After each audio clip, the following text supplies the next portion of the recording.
is CGTN, China Global Television Network.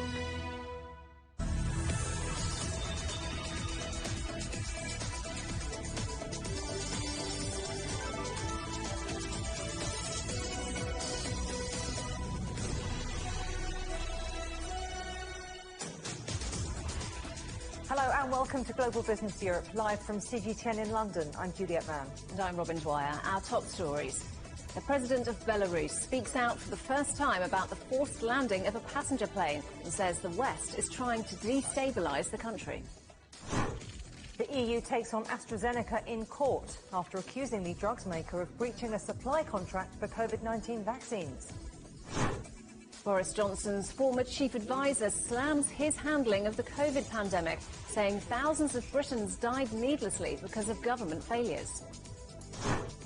China replaces Germany as the UK's biggest source of imports for the first time. Also ahead. In our special series, The Way Forward, I'll take you to a rail line near the Ukrainian border to explain how trade between China and Europe is getting easier. Belarus President Alexander Lukashenko has made his first public remarks defending his decision to force a passenger plane to land in Minsk. Lukashenko claims the opposition journalist that was pulled off the plane on Sunday had been plotting a rebellion. He also accused the West of trying to destabilise Belarus. Meanwhile, international pressure over the incident is growing. Well, Daria Bondarchuk is in Moscow for us. So, Daria, what's Russia's reaction been to the incident? Well, Moscow has dismissed international outcry and criticism over the incident, saying that Belarus has acted reasonably and in line with the law. The Kremlin spokesperson, Dmitry Peskov, also earlier denied any links that Moscow allegedly had to the incident, blaming sort of a wider anti-Russian sentiment in the West, saying it has blinded Moscow's critics and prompt them to accuse Russia of anything these days. The Belarusian president, Alexander Lukashenko, also defended his decision, the Minsk decision to divert the plane. He said that Minsk acted in accordance with international air safety protocols and lawfully, and also in the interest of public safety. Let's hear how he has phrased that when he was speaking to the country's parliament earlier today. As we predicted, our ill wishers from outside the country and from inside the country changed their methods of attack on the state. They have crossed many red lines and have abandoned common sense and human morals. This is not information warfare anymore. This is modern hybrid warfare. We must. And Lukashenko has also vowed to respond in kind to any sanctions that were brought in against his government. He did, indeed. He is already himself, and many people in the government and some Belarusian companies are already under European and American sanctions over the handling of the pro-democratic sanctions demonstrations last year, following a disputed outcome of the presidential election. So Belarus is no stranger to European and American sanctions. But the Belarusian leader also cited today a fact that Belarus has so far been effectively dealing with drug trafficking and controlling illegal migrants flows over its border, hinting that Europe might have to deal with it on its own now. But many have interpreted it as a threat to Europe if indeed more sanctions are introduced. We know that the president of Belarus and the president of Russia are due to meet on Friday here in Russia, and there's no doubt that this incident will be discussed, as well as potential repercussions for Minsk over this incident. As we've heard, there is backing from Moscow towards the position of Minsk, who insists that it acted illegally and lawfully, with the Belarusian president also hinting that this situation will be discussed by President Putin and President Biden later in June, and also inviting them both to discuss the issue in Minsk.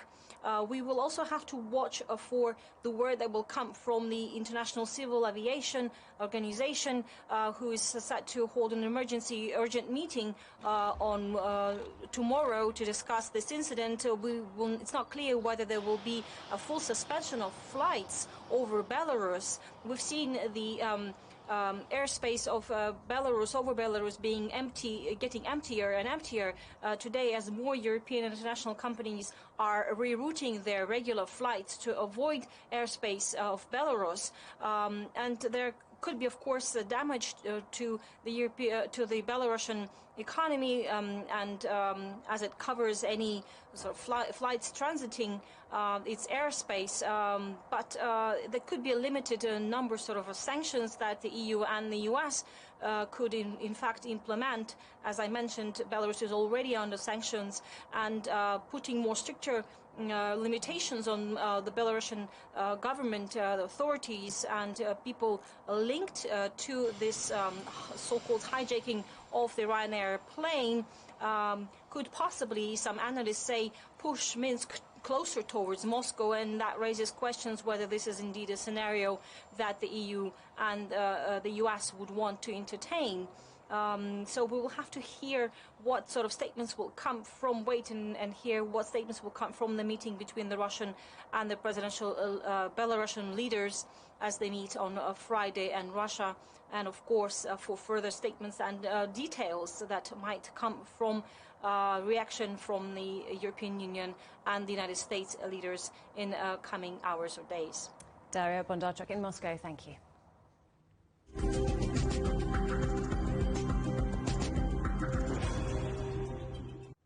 A lawyer for the European Union says Anglo-Swedish drug maker AstraZeneca didn't even try to fulfill its contract with the bloc. The two sides meet in court today as the EU takes legal action over alleged vaccine supply failures and is demanding millions more doses by the end of June. Well, Tony Waterman has more from Brussels. Tony, you're at the courthouse where this is taking place. What more can you tell us? Well, Juliet, as you mentioned, these lawyers came out swinging today. The EU's counsel saying that AstraZeneca didn't even try to fulfill this contract for hundreds of millions of its COVID-19 doses, that it did not use the tools at its disposal when it realized that there was a shortfall in these doses, which Brussels argues is part of the reason that they had such a slow vaccine rollout in the early stages of this year. And they're saying that based on the contract, that AstraZeneca was targeted to deliver 300 million doses through the first half of this year. It's now expecting to deliver just about a third of that. And they're asking this judge today to order AstraZeneca to deliver 120 million doses by the end of June, which is 20 million more than they say they're capable of doing. And if they don't deliver, they want damages. They want more than $12 per dose every single day, which is about $250 million in damages every single day. Now, AstraZeneca's lawyers say this is outrageous, that they couldn't have known what the production capacity was going to be in the early stages of this pandemic when these contracts were made, and pointing out that AstraZeneca is selling this vaccine for no profit, and really emphasizing the complexity of the vaccine manufacturing process, saying at one point it's not the same as delivering shoes or T-shirts, that it's far more complex than that. And AstraZeneca has blamed, at least in the initial stages, this shortfall on production glitches in European sites, and have said that the contract they have with Brussels only commits them to making their best possible efforts to produce and deliver these vaccines. So we're expecting that we're going to have a decision in this case next month, but certainly this spat between the two not going anywhere soon. So, Tony, next month for having a result about this, and you mentioned it is quite complicated. What would happen if AstraZeneca does need to pay damages, bearing in mind that they don't sell the vaccine for profit? Well, AstraZeneca received a lot of accolades in the early stages of this pandemic when it said that it was going to come out and deliver this vaccine at a not for a profit. This is something that Johnson & Johnson has done as well. Other vaccine makers have not done this, and we have seen the amount of money that they have made. In first quarter earnings this year, Pfizer had $3.5 billion in revenue from its vaccine alone. Moderna, $1.7 billion. It was the first time they had ever turned a quarterly profit. So they are making a lot of money, and Brussels needs to be very careful here, because if it goes after these damages for tens of billions of dollars, it could really backfire on them for their image globally. They've secured 4.4 billion doses already, while poorer countries are struggling to vaccinate their most vulnerable populations. But also it could dissuade these companies in the future to sell their vaccines at low cost or potentially no not-for-profit in the future if there is another pandemic like this. So they have to be very careful. And just one more thing, there is another case here that they're also fighting, which is going to be taken up in the court in September to see if there was a breach of contract. And for every breach of contract, Brussels is asking for $12 million. And that is going to add up. Tony Waterman in Brussels, thank you. Overall total system failure is how a former advisor at the heart of the UK government has described the performance of Prime Minister Boris Johnson and his ministers in response to the COVID crisis. It was part of a litany of allegations from Dominic Cummings, who himself is a highly controversial figure in much anticipated testimony to a committee of lawmakers. Nicole Johnson joins us live now. So, Nicole, the Prime Minister had a major falling out with Dominic Cummings last year and essentially fired him. So why is Cummings' testimony getting so much attention today? Well, this was an extraordinary 4-hour testimony. As you said, at one stage, Dominic Cummings was the most trusted senior advisor to the Prime Minister Boris Johnson. He lost his job last year, so some people could see his critique of the government as payback. But many other people are seeing it as a serious criticism of a government that he calls both incompetent, chaotic. He said that it had no plan for lockdown, for furlough, for shielding, for testing, for the procurement of PPE, that it was too slow to understand the gravity of the situation, too slow to lock down the country, and that caused the deaths of tens of thousands of British people, as you'll see in this report. The truth is that senior ministers, senior officials, senior advisors like me fell disastrously short of the standards that the public has a right to expect of its government in a crisis like this. It's been an explosive takedown of the government's handling of the coronavirus pandemic. When the public needed us most, the government failed. And I'd like to say to all the families of those who died unnecessarily, how sorry I am for the mistakes that were made and for my own mistakes at that. Dominic Cummings was once the second most powerful person in Downing Street after the Prime Minister. He was Boris Johnson's chief advisor. Now he's being grilled about what went wrong in the early days of the crisis. But last year he was caught breaking lockdown rules and was later fired after falling out with the Prime Minister. This is like a scene from Independence Day with Jeff Goldblum saying the aliens are here and your whole plan is broken and you need a new plan, right? Cummings says the UK locked down too late. Its pandemic plans were completely hollow, and that secrecy in the government's scientific committee was catastrophic. Some of Cummings' strongest criticism was for the Health Secretary, Matt Hancock. I think that the Secretary of State for Health should have been fired for at least 15, 20 things, including lying to everybody in multiple occasions, in meeting after meeting in the Cabinet room and publicly. And some of the relatives of COVID-19 victims say Dominic Cummings deserves as much blame as the rest of the government. It's all damage control. This man has from the very beginning been very malicious and tactical about his own career. And if he knew at the time that people were going to die and then he knew decisions were coming out like that, if he really was any worth as a character, he'd have come out and solved it then. As for the Prime Minister, Cummings said Boris Johnson was worried the first lockdown would be an overreaction that would cripple the economy. The handling of this pandemic has been one of the most difficult things this country has had to do for a very long time. And none of the decisions have been easy. To go into a lockdown is a traumatic thing for a country. To deal with a pandemic on this scale has been appallingly difficult, and we've at every stage tried to minimise loss of life, to save lives, to protect the NHS, and we have followed the best scientific advice that we can, Mr. Speaker. Dominic Cummings' testimony has detailed what he describes as an endemic failure of government that has cost the lives of more than 125,000 British people. This was a very detailed testimony, and it was also damning, but it gave a real insight into the inner workings of government. Dominic Cummings also said that his former boss, Boris Johnson, was unfit to be Prime Minister. So where to from here? Well, there'll be a public inquiry into the government's response to the COVID crisis next year. And perhaps many questions will now be asked to the Health Secretary, Matt Hancock. He came out of it looking very bad. He'll address the government tomorrow, but there'll be all sorts of questions about what he knew about the procurement of PPE, about the testing of care home people before they were released from hospital back to care homes.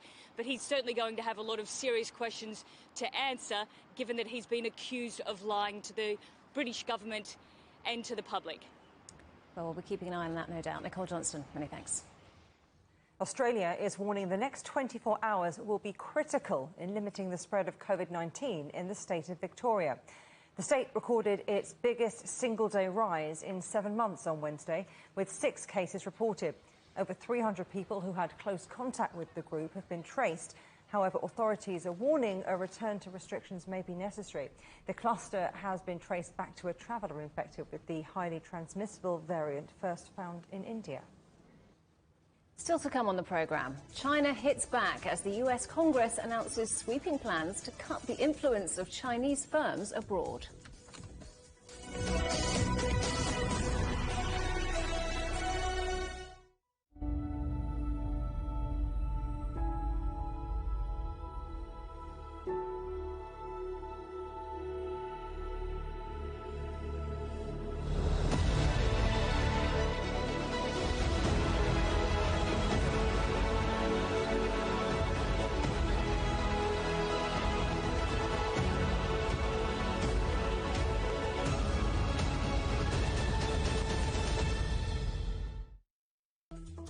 Search CGTN Europe wherever you get your podcasts to subscribe to the Agenda podcast. The Agenda with me, Stephen Cole, always gets to the heart of the story.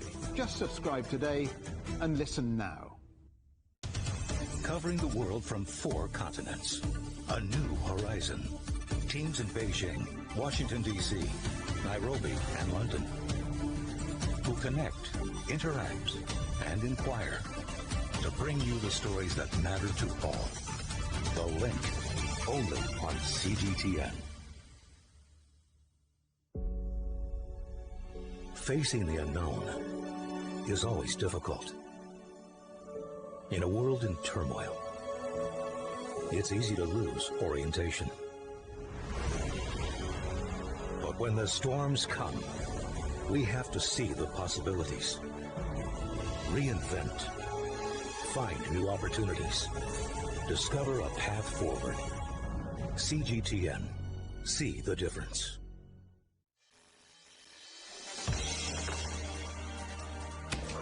The world has changed under the pressure of the pandemic.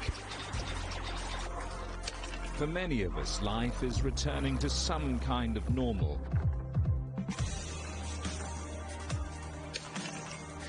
As we're adapting to changes in all of our lives, let Global Business Europe be your guide to the new normal. Join us weekdays on CGTN.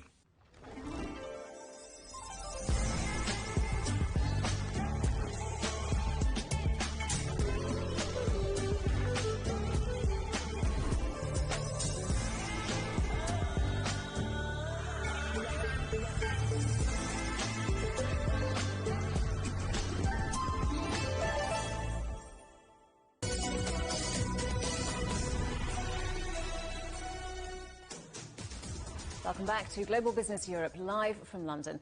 Just a reminder for you that CGTN is available to watch for free on all the major digital platforms, on Smart TV or online on Roku, Apple TV, Amazon Fire and Android TV. You can also find us on YouTube and Dailymotion, as well as CGTN.com and the CGTN app. China has replaced Germany as the UK's biggest single import market for the first time. The UK imported nearly $24 billion of goods from China in the first quarter of this year. That's a massive jump of 66% compared to the same period in 2018.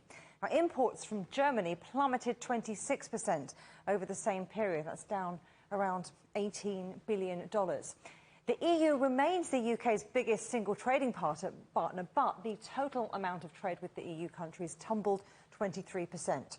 Well, Hosuke Makiyama is the director of the European Centre for International Political Economy, and he joins us now. Thanks for coming on the programme. Let's look a bit deeper into these numbers, and from which sectors is China demand coming from? Well, one of the major factors into this systemic change that we've seen is, of course, because of the COVID, which means that we have seen a major increase of imports, for example, like in textiles and medical protective equipment. So much of that has to do with the fact that people are actually, demanding these items which were not really amongst the household goods that people would buy before. And of course, that is on demand on NHS. But also, one major factor we can see here is that COVID really changed people's consumption behavior. China is really out of the tunnel, whereas UK is still in it.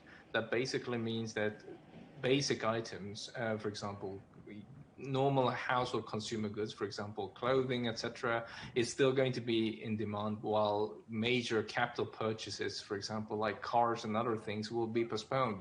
So much of this is actually a response to COVID rather than Brexit. Oh, I did want to ask you about Brexit, though, because the EU is still the UK's major trading partner, but this disruption, Brexit's got a part to play, right? Yes, indeed, but in a slightly different way than we think. First of all, we need to bear in mind that there has been new trade barriers between the UK and the EU, but the UK hasn't really liberalized to the rest of the world. It's not like the trade with the rest of the world, including China, has become easier due to Brexit. Actually, it's the other way around. But what we can see, however, is, as I mentioned, that a lot of the capital purchases, for example, like cars, which is the number one item that Europe is actually sending to UK, has been, well, that market has basically plummeted. But also machinery and plastics for industrial use, etc. These products have actually really gone down as an export item from Europe to the UK, simply because business confidence isn't there. People are worried about regulatory barriers. But also, one thing that's really important, a lot of factories have actually shut in the UK because of Brexit. So, for example, in the car industry, it's not just the fact that people are postponing the purchase of their luxury sedan from BMW or a Volkswagen. The factories in Swindon and other places have actually shut. So there is no demand for auto parts. And you mentioned that, of course, when these numbers were put together, the UK and much of Europe was still in lockdown, whereas, of course, China came out of the pandemic from an economic perspective, certainly, and is way ahead in that regard. Where else, though, would you say that the trade relationship has changed because of the events of the last year? Well, the biggest effect we see is really China and Germany. And as I said, China was the first to go into the tunnel, and therefore it will be the first to come out of the tunnel.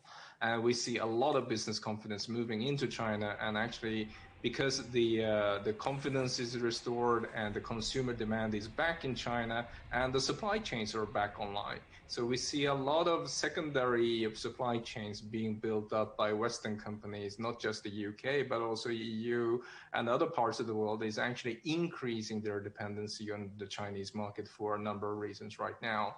And since Germany is so concentrated on a few items, especially on autos and machineries, this is something that is going to immediately reflect the business confidence in the UK. People who are uncertain about leadership, as we heard in the previous segment, and as well as people are really uncertain about their impossibility to export, is not going to buy expensive German machinery. They might actually buy something else. But what we can see, however, is, for example, demand from the US and Netherlands and France and other economies has really gone down. So there is certainly a lockdown effect where UK is reorienting itself towards China and, well, let's say, middle-income countries rather than other OECD countries. So lots of potential for growth in those middle-income countries. Always a pleasure talking to you. Hostukli Makiyama, thank you. Thank you. Chinese tech giant Xiaomi has been removed from a US government blacklist that barred American investment. The smartphone maker was one of several companies to be blacklisted in the final days of the Trump administration over claims of links to the military. Xiaomi filed a lawsuit against the US government in February, calling the ban factually incorrect. On Tuesday, a US court ordered the Defense Department to lift all restrictions on the company. And China has hit back at sweeping new proposals by the US Congress aimed at reducing the influence of Chinese firms abroad. The so-called Eagle Bill from the influential Foreign Affairs Committee advocates boosting domestic investment in tech and manufacturing as an alternative. It also calls for a tougher policy line with Beijing over claims of alleged human rights violations. Let's go live now to New York and talk to John Terrett. Hello to you, John. So this Eagle Act, what is it? What's it all about? Hey, Robin. Hey, Juliet. Well, you have to understand something, okay? I'm going to do a bit of mansplaining here, I'm afraid, because you have to understand that China is seen in America as a bit of a problem right now. I'm sorry to do this on a Chinese-owned channel, but it just is. It started with President Trump, and it hasn't really got any better under President Biden, which I predicted it would not. And one of the few things that unites American politicians at the moment, they can't agree on anything, but they can agree on a hard line on China. So enter in the House within the last 24 hours or so the Eagle Act, which really fits in with Joe Biden's foreign policy, which is now skewed towards Asia, just like President Obama's policy was skewed towards Asia. That's why you had all that talk about what he was and wasn't doing in the Middle East last week when the Gaza fighting was going on. And what Biden wants to do is really beat China at its own game. He doesn't mind China expanding through Belt and Road around the world, but he wants to do it better than China. That is the policy. So here we have the Eagle Act. It stands for Ensuring American Global Leadership and Engagement. We put that together, and it spells Eagle. And basically what it does is it will, if it becomes law, promote U.S. manufacturing, U.S. trade, U.S. links with other countries and allies around the world, particularly in Africa, where China is very active. And as you said, it brings up the issue of human rights as well. So that's Hong Kong and the Uyghurs. Now, as they have been in the past on other occasions, the Ministry of Foreign Affairs is none too happy about this. Take a listen to what they've said within the last 12 hours or so. Certain legislation from the U.S. Congress disregards facts, discredits and smears China's path to development, and attempts to affect China's domestic and foreign policies. The U.S. bill also interferes in issues relating to China's sovereignty and territories, and also harms China's interests. China firmly opposes it and will safeguard its own interests. Well, it's only just been introduced in the House of Representatives, but if you've heard me talk about this before on the channel, the answer is I have, because there is a similar bill working its way through the Senate, which is called the Strategic Competition Act, and both of them are working their passage through the Congress at the moment, and it is thought generally that both of them, probably combine them in the end, but stand a chance of becoming law. Robin and Julia? And John, let's talk Amazon. We've talked before on the programme about their much-touted deal for MGM, and that's now gone through. Yes. Yes, it has. Let's talk happy news, because goodness knows we need it, don't we? This broke only about 3 hours ago here. We thought it was going to happen yesterday, it happened today, and Amazon confirmed the deal buying the storied Hollywood movie studio MGM for $8.5 billion. We thought it was going to be $9 billion, so Jeff Bezos got $500 million off the price tag, which is good. And what a storied company this is. They make James Bond movies, Shaken Not Stirred. You see, I could be James Bond, I really could. Wizard of Oz, A Star is Born, Singing in the Rain. There's a whole book, by the way, about the finances behind Singing in the Rain. You should read it sometime. The Rocky movies, I auditioned for that but didn't get the part, and also The Hobbit as well. It's really quite an American company one way and another. What's it all about? Well, it's all about being number 3 in the streaming behind Netflix, which is number 1, and Disney Plus, which is number 2. It's all about providing fresh content. Such a demand for fresh content now. in video form on all platforms, but particularly streaming. And I'll leave you with this thought. The question that we have here on Wall Street today is, okay, so Amazon's done the deal, all very good. What will Apple do now? Okay, big rivals, right?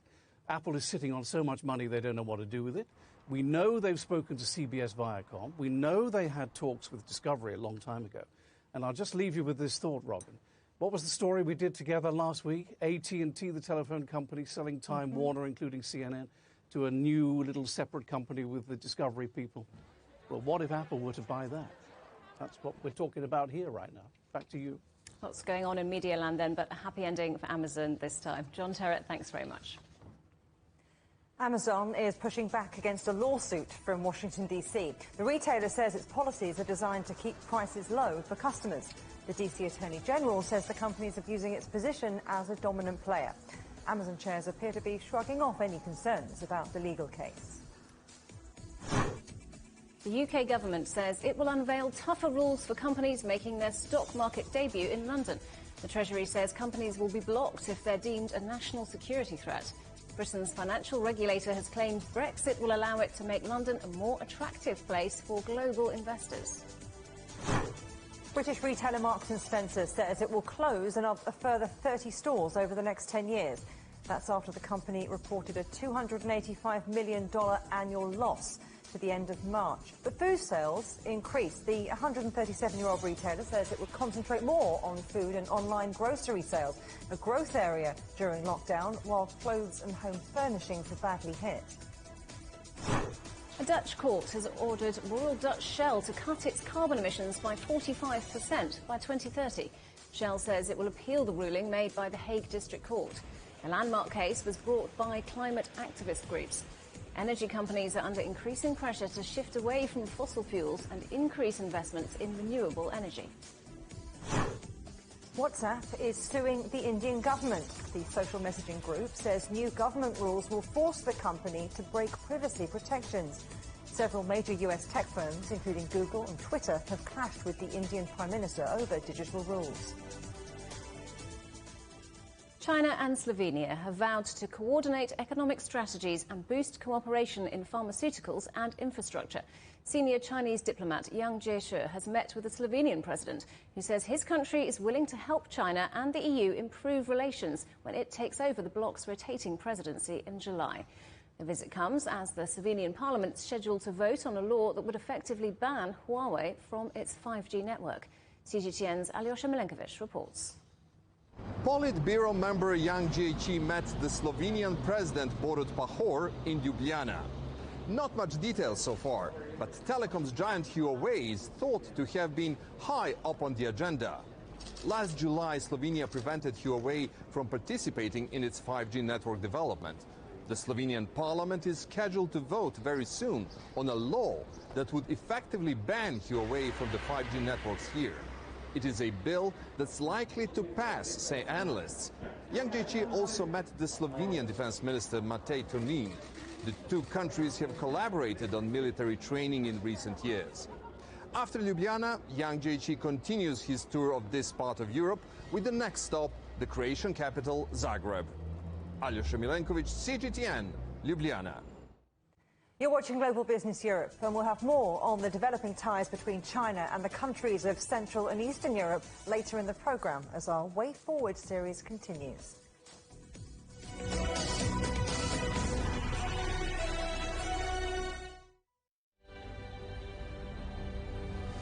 More than 100,000 people in Italy have now died from COVID-19. The vaccination programme offers some hope for the future, but intensive care units are near capacity. The Spanish government is hoping to vaccinate over 1 million people by next month. Living in Germany are struggling with their mental health. Hungary is supplementing the EU's vaccine rollout, buying doses from Russia and China to speed up the process. 4 million people have tested positive in France. After a grim winter, the promise of a spring bloom that could mean freedom for millions.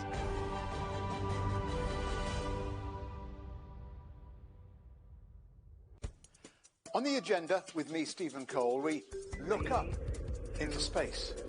We look down into data. We look at debt. We look at politics. We look at opioids, climate change. We look at all the issues that really matter around the world. But you matter too. We want to tell the stories you want to see and hear about. Make it your agenda.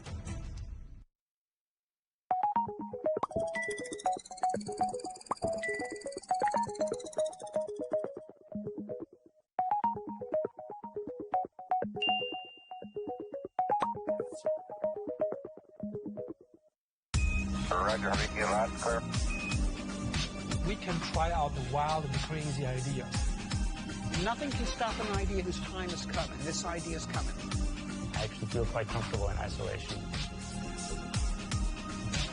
We should all be very basic when we're trying to save the world.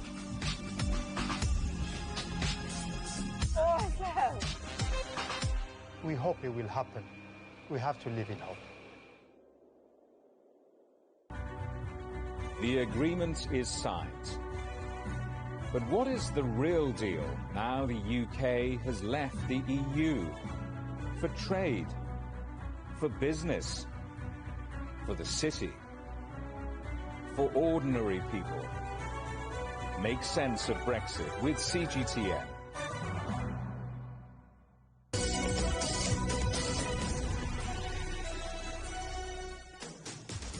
Welcome back to Global Business Europe with Robin Dwyer and me, Juliet Mann. Our top stories. The president of Belarus speaks out for the first time about the forced landing of a passenger plane and says the West is trying to destabilise the country. The EU takes on AstraZeneca in court after accusing the drugs maker of breaching a supply contract for COVID-19 vaccines. And China replaces Germany as the UK's biggest source of imports for the first time. Also ahead, a lot more.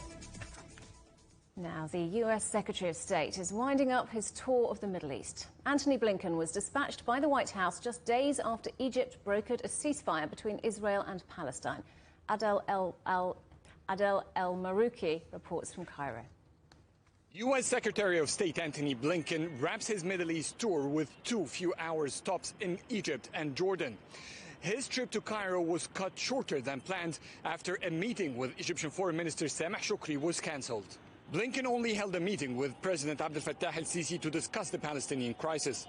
The White House commended Egypt's role in brokering the latest ceasefire between Israel and the Palestinian armed resistance in Gaza. Cairo's diplomatic efforts were key to bringing a calm end to recent events. Blinken renewed Washington's commitment to rally international support in rebuilding Gaza. A cause Sisi vowed to support was construction and infrastructure projects worth $500 million. The plan is dependent on making sure Hamas does not use the funds for rearming. Ahead of Blinken's first Middle East tour as Secretary of State, Egyptian security delegation went to the Palestinian territories and are hopeful that some form of dialogue can resume. Blinken, however, says there are no immediate plans for any talks. The recent war has widened gap between all parties. The United States needs regional players like Egypt and Jordan to keep up their efforts and also keep relative calm in the region. Adel El-Mahroui, CGTN, Cairo. The British Foreign Minister Dominic Raab has met Israeli and Palestinian leaders during a visit to Jerusalem. The ceasefire is holding after some of the worst fighting in years. Palestinian medics say more than 250 people were killed by Israeli airstrikes. Israel says 13 people were killed by Palestinian rockets. South Africa's former leader Jacob Zuma has pleaded not guilty to corruption, fraud, racketeering and money laundering charges.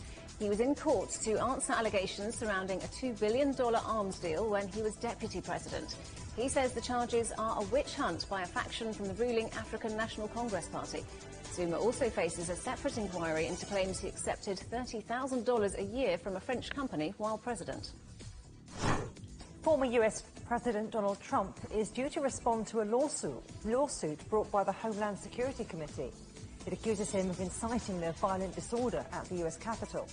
Meanwhile, Manhattan's district attorney is also set to indict the former president on claims the Trump Organization falsely reported property values to secure loans. The former president has denied any wrongdoing. Thousands of Syrians have been holding demonstrations across the country as voters in government-held areas head to the polls for presidential elections. The result looks set to deliver a fourth term in office for ruling President Bashar al-Assad. Foreign ministers from the US and Europe's biggest nations have already denounced the polls as neither free nor fair, adding they offer no chance of a long-term peace settlement for the war-torn country. 3 more people are feared dead as cyclones continue to batter eastern India. More than 1.5 million people have been forced to evacuate their homes in the states of West Bengal and Odisha, with warnings of even worse weather on the way. Officials fear the storms will damage efforts to contain the spread of COVID-19, which has killed over 300,000 across India so far. Italian police have arrested 3 men over a cable car crash that killed 14 people. On Sunday, a gondola plunged to the ground, killing all aboard except for a 5-year-old Israeli boy who remains in hospital. Italian prosecutors have opened an investigation into suspected involuntary manslaughter and negligence. The Tokyo 2020 chief claims it's natural for a major sponsor of the Olympic Games to call for the event to be cancelled. That's after Japanese newspaper publisher Asahi Shimbun made the call, citing risks to public safety and strains to the health system caused by the pandemic. Those in charge of the already delayed Summer Games insist they will go ahead. So, how do you enjoy the calm of a Chinese garden without going to China?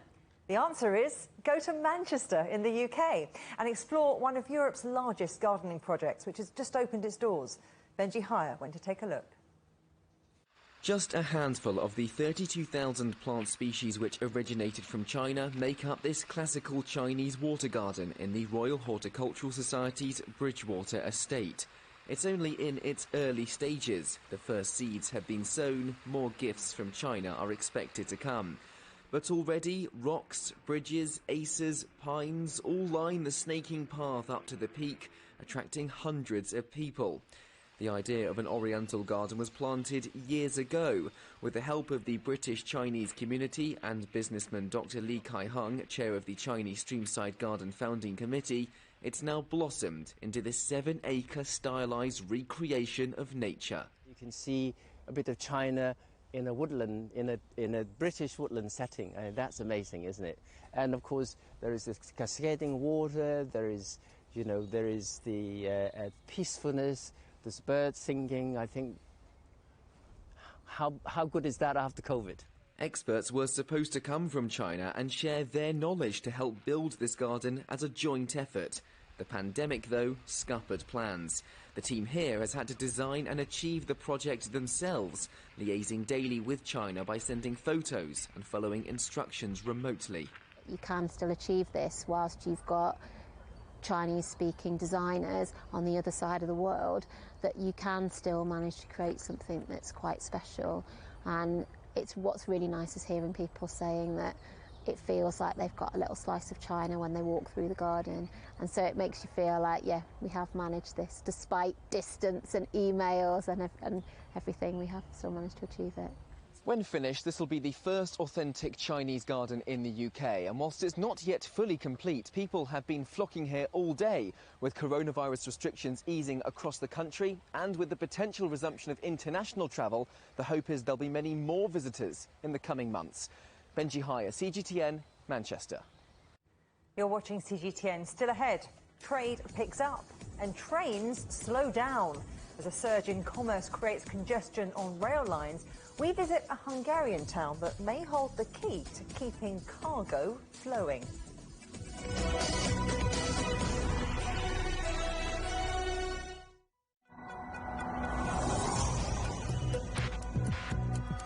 Each day, there are millions of stories. Each one can open new perspectives, new possibilities. Wherever you look, we are there. To see, discover, explore. We put the pieces together to find what really matters to you. All around the world, all around the clock. Our reporters are at home across the globe. From our headquarters in Beijing and production centers in Washington, Nairobi, and London. China Global Television Network. Stories from across the globe, reaching people across the globe. CGTN. See the difference.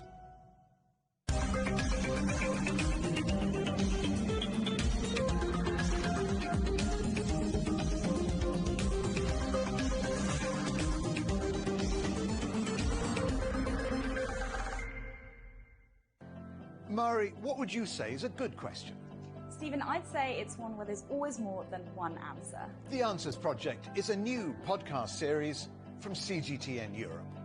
With me, Stephen Cole. And me, Mari Beveridge. In each episode, we'll take a complex question. And with the help of some of the world's foremost experts, shine light on some of the answers. So join us for The Answers Project. Available wherever you get your podcasts.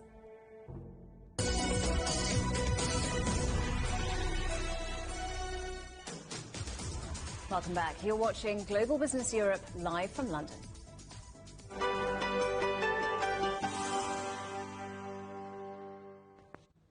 All this week, we're looking at the common threads that intertwine the futures of China and Eastern and Central Europe, from trade to tech, sport to culture.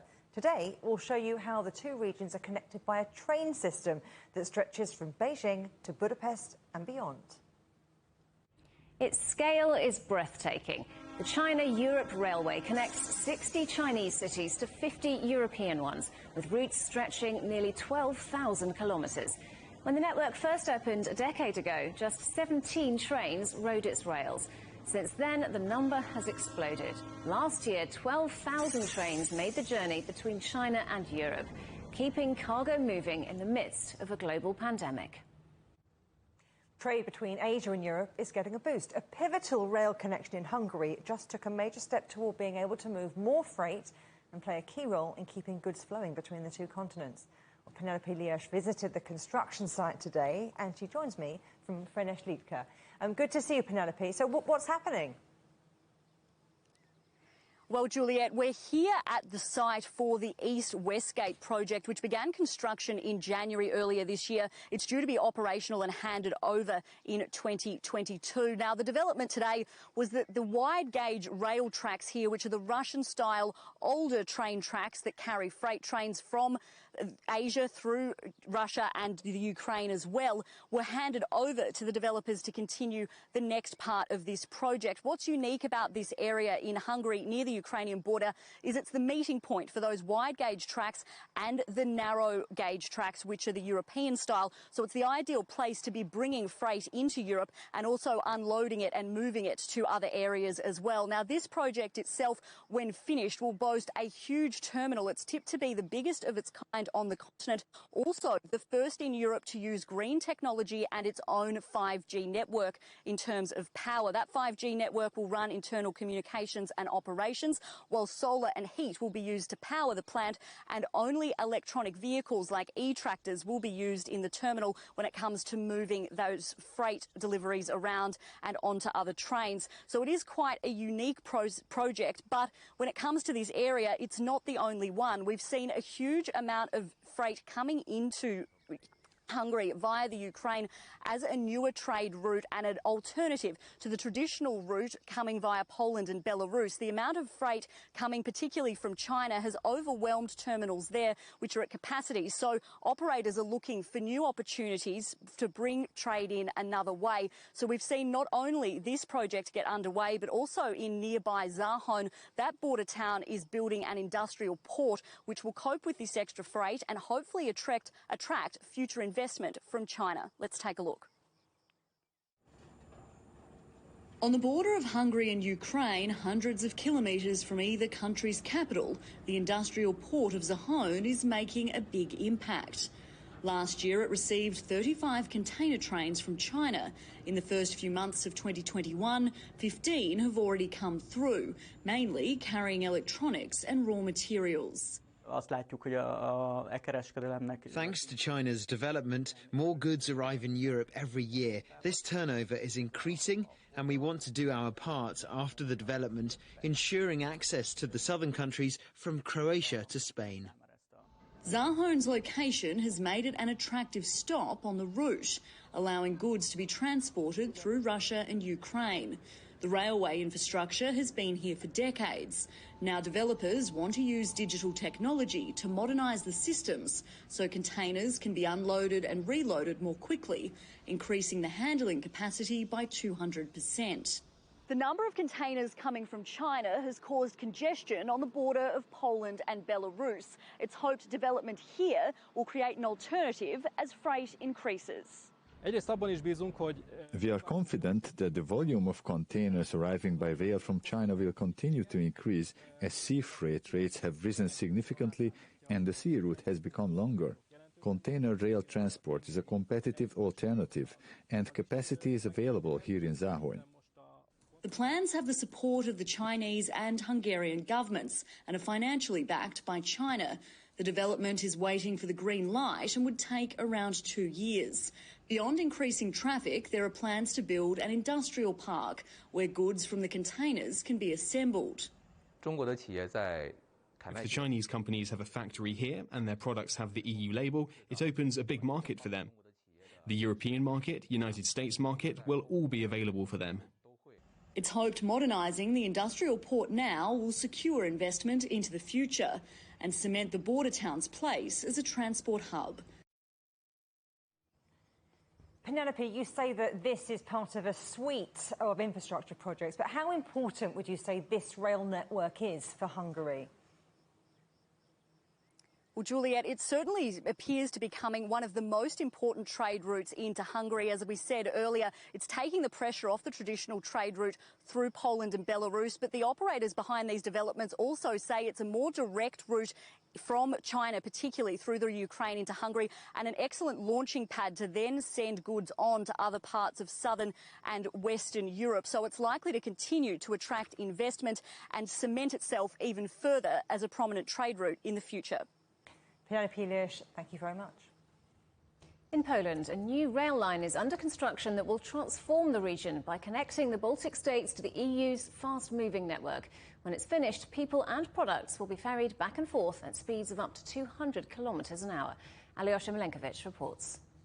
A hailstorm hits a construction site in the town of Szepetowo. Weather like this is common during the spring here in eastern Poland, so the workers are used to it. A short pause in the construction, then it's back to work. They have a lot of dirt to move and a lot of track to lay. Rail Baltica is an extremely important transport corridor, considering our country's interests and the interests of the countries located above the Baltic Sea. It is also important in the trans-European context because it's part of the corridor linking the Baltic Sea to the North Sea. It's also one of the key ones for freight transport and passenger transport for the whole of Europe. Once finished, this train line will connect the Baltic states to the EU's fast-moving railway network. The planned route runs from Poland to Lithuania, Latvia and Estonia, and possibly even through an underwater tunnel to Finland. Cargo trains would travel along the new rail lines, transporting goods from country to country. But it doesn't come cheap. More than $11 billion worth of greenfield investment, and that number is expected to rise. So non-EU companies are being invited to invest in the project, among them Chinese.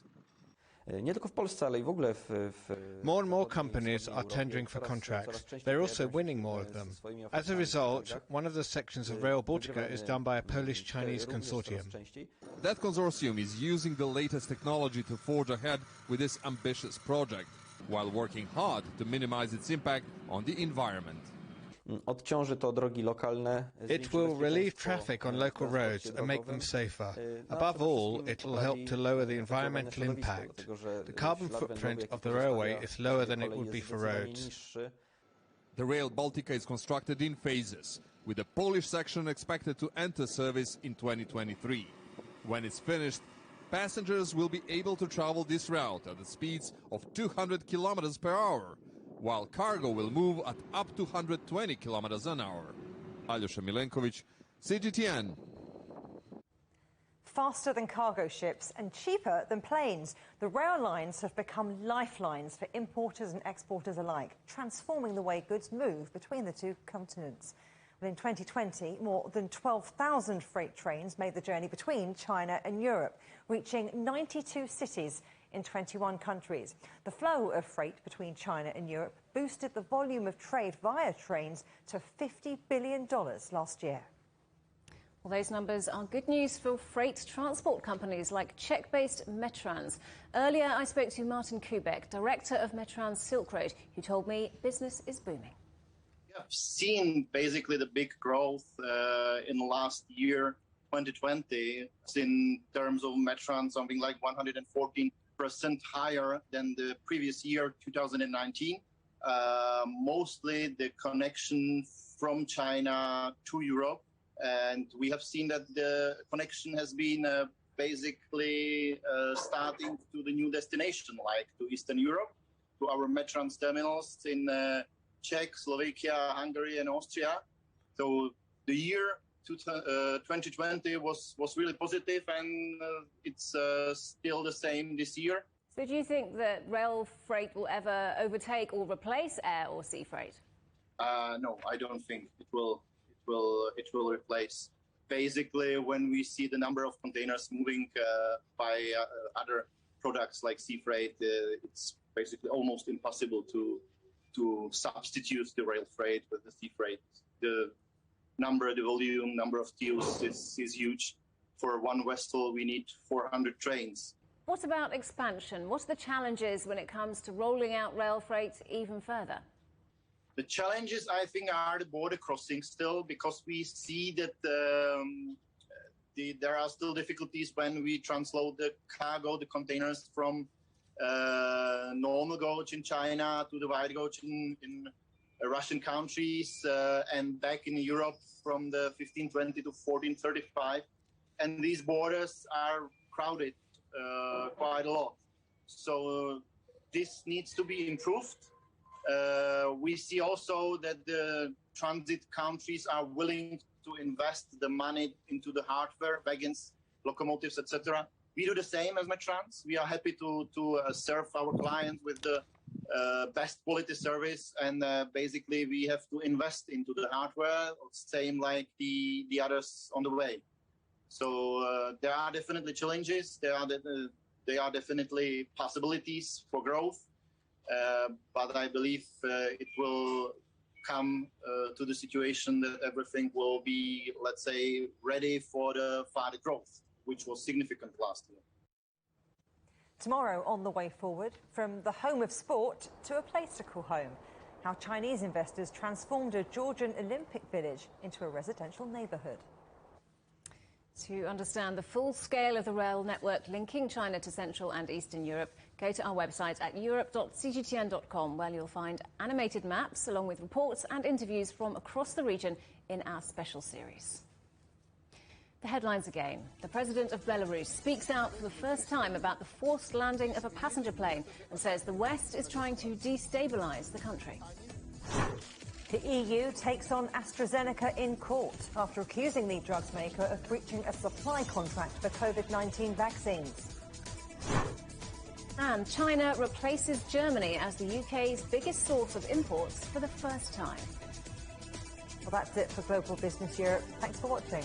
More on all our stories at europe.cgtn.com, and do follow CGTN Europe on Twitter, Facebook and Instagram. We're available to watch on smart TV apps such as Roku, Apple TV, Amazon Fire and Android TV. You can also find us on YouTube and Dailymotion, as well as CGTN.com and the CGTN app. Coming up next on CGTN, it's Africa Live. We'll see you again tomorrow, same time, same place. From all the team here in London. Goodbye. Goodbye.